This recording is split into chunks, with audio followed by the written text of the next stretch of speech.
Hello po, magandang araw sa inyo. Welcome pong muli sa panibago nating vlog at ngayong araw na ito pag-uusapan natin kung paano ba palalakasin ang negosyo natin na tables and chairs. Meron kasi nag-comment sa akin dito sa last ko na upload. Siguro yung experience siya sa pagti-tables and chairs na ang may mga celebration, may mga party, mga event na karamihan ang kinukuha nila mga caterer na yung mga caterer na yun, meron silang mga sariling gamit, may mga tables and chairs, diba? Meron ng mga backdrop, merong mga sariling tablecloth. So, siguro yun yung tinitingnan din ng ating isang viewer na nag-comment. At shoutout sa iyo bro, thank you ng marami sa pag-comment mo. Maganda yan na pag-usapan natin. At saktong-sakto yan, related yan sa topic na i-discuss ko ngayon. Pag-usapan natin, paano ba palalakasin ang tables and chairs business at paano tayo mapapansin na alam naman natin ang competition sa gantong klase ng negosyo, medyo malawak din talaga. Magsisimula tayo doon sa comment mo na yung mga caterer ay sila yung mas kilala na, sila yung may sarili-sarili na rin silang mga gamit, may sarili-sarili silang mga tables and chairs. So, paano ka makakasabay sa ganong negosyo? Tama?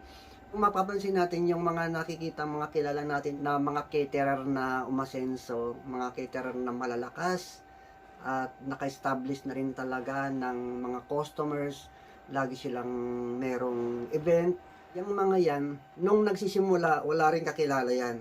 At kahit nasabihin natin na sobrang lawak na ng catering services nila, pero dumarating ang time na kinakapos din yung mga yan. Ba't ko nasabi yan? Kasi dito sa amin, sa Antipolo, meron ditong napakalaking catering services, catering company. Halos malapit lang sa amin dito, pero minsan kinakapos din sila. Minsan nagre-rent sa akin ng round table. Pagka makita mo yung pwesto nila, meron silang sariling building, may sarili silang opisina, napakarami nilang truck, maliliit, malalaking truck, napakarami, meron pang nakalagay na pangalan ng catering services nila. Pero, ang punto ko, hindi lahat ng event kaya nilang isupply yung mga needs ng event nila.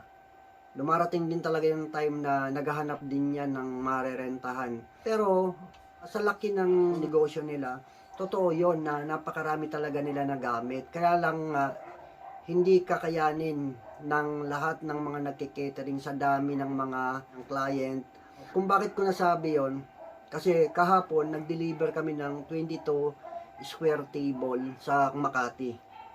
22 square table, 150 chairs, tapos isang tent. Nagpatahi din ako ng 22 pieces na cover ng square table kasi wala akong cover ng square table.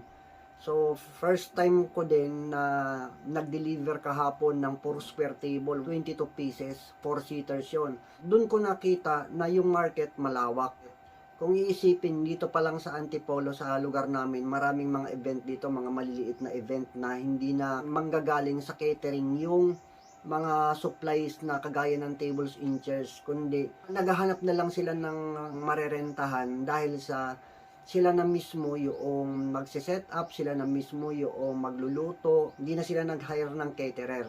Kaya ako nasabi na ang market napakalawak at hindi kaya lahat ng mga catering services, lahat ng mga nagbi-business ng catering na i-accommodate lahat ng mga customer. Kasi kahapon, pagpunta ko ng Makati, syempre dadaanan din naman yung Ortigas, napakarami ng mga buildings. At sa isang building pa lang, napakaraming kumpanya ang meron dyan. Pag pumunta ka sa Makati, napakarami ng building. Sa bawat floor niyan, iba't ibang company ang meron dyan.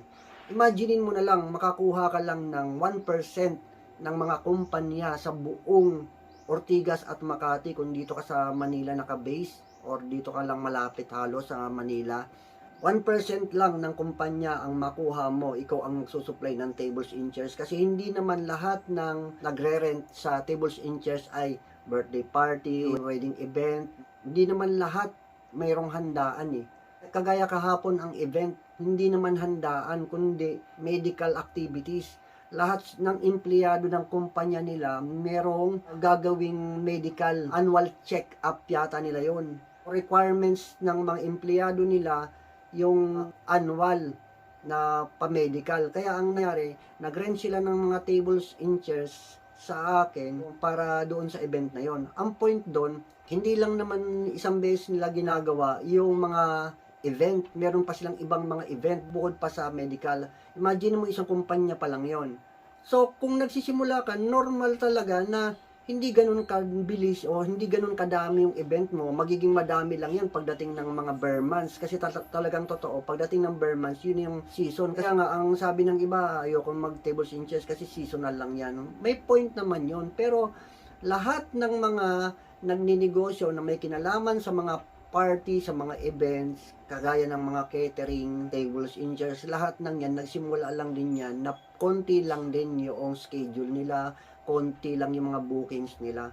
Pero yung mga yan, yung mga nakikita ninyong mga malakas at umasenso na rin talaga, nagsimula ng kilala yan. Siyempre, hindi naman on the spot yan. Hindi naman, wala namang nagnegosyo na pag nagnegosyo ka ngayon, on the spot, yaman ka kaagad. Walang nagnegosyo na pagka nag-start ka ngayon, ay big time ka kaagad. Lahat ng mga yan, may prosesong pinagdaanan. Kailangan din natin na aralin ang lahat ng tungkol sa negosyo na ito. Meron kasing sistemang kailangang aralin. Kapag ka nagsisimula ka, aalamin mo papaano yung tamang pricing, aalamin mo ano-ano bang mga kagamitan ang kailangan mong ipundar at ano yung mas malakas na kagamitan, mas demand na kagamitan na kailangan mong ipundar. Mag-focus ka dun sa marketing kasi pag nagsisimula ka pa lang, kailangan mong magpakilala ng magpakilala.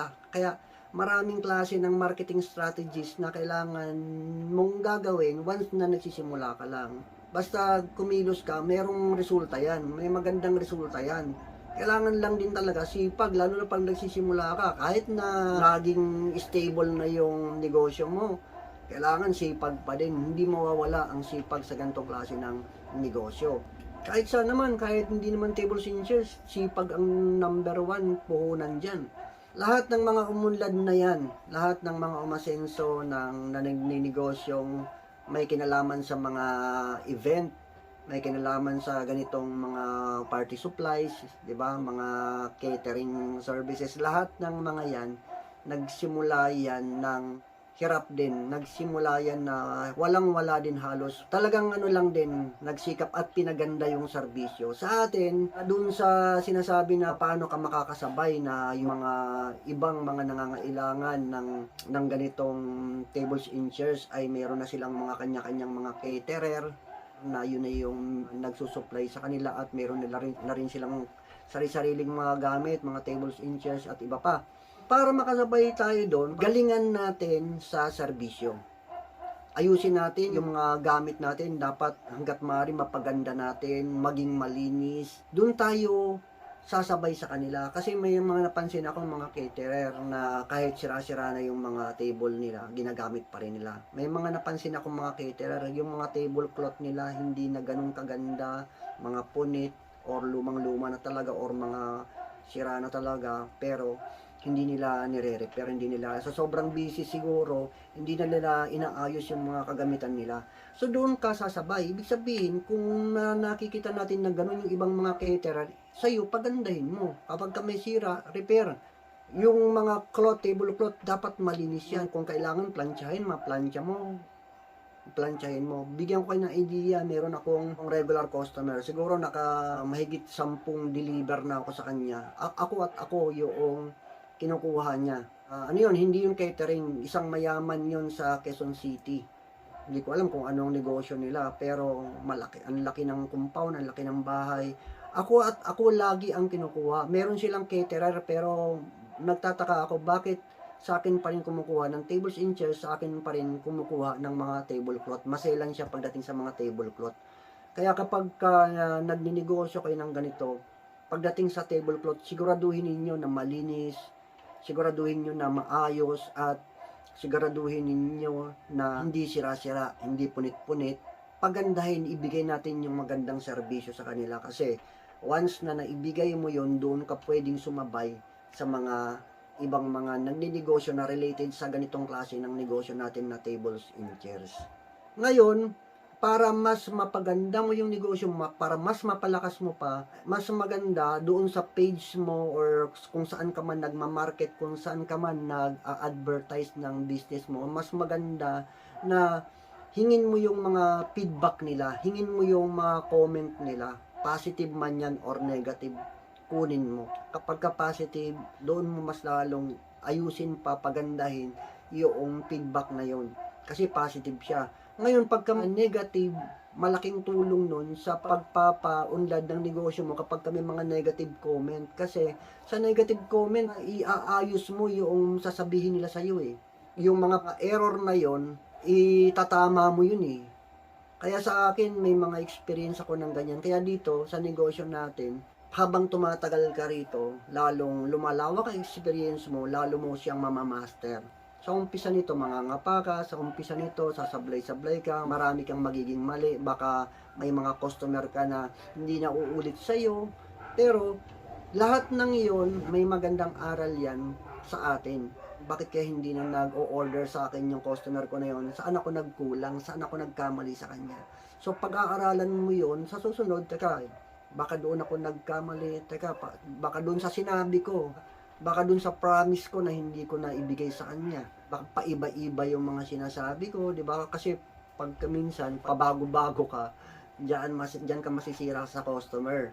Kaya lahat ng mga yun mapapag-aralan mo at kapag ka napansin mo na doon ka na nagkakamali, baguhin mo yung mga error mo na yun para sa susunod kapag ka meron ka mga bagong customer, maibigay mo yung pinakamaganda sa kanila. Tandaan, yung mga first customer natin, ibigay mo yung best mo dyan. Kumbaga, yung magandang serbisyo, yung magandang pakikitungo sa kanila, ibigay mo sa unang customer mo. Kasi bakit?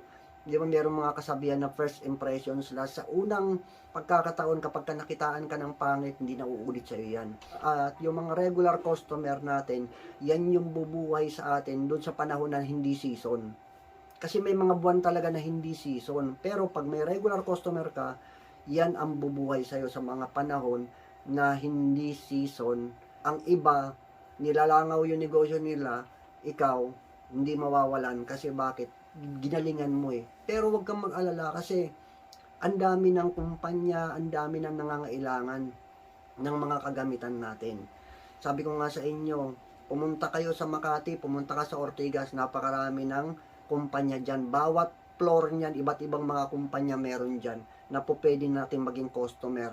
Kaya lang, kapag dumating ka na sa point na puro corporate na yung mga customers mo, dapat talaga meron kayong OR, may BIR, meron kayong official receipt kasi kailangan nila yan. Gusto mo yung rent na halagang 50,000, 80,000, 100,000. Hindi ka kukunin yung kahit napakarami mong gamit, hindi ikaw ang kukunin yung pagka wala kang official receipt kasi kailangan sa negosyo nila yan. Okay, hanggang dito na lang po ang aking vlog. Salamat po ng marami sa panonood at kung nagustuhan niyo ang aking vlog, huwag niyo naman kalimutan pa-like naman, pa-share and comment at sa mga hindi pa nakakapag-subscribe, baka po pwedeng paki-click na yung subscribe at notification bell para updated kayo sa gagawin pa nating mga vlog. Salamat.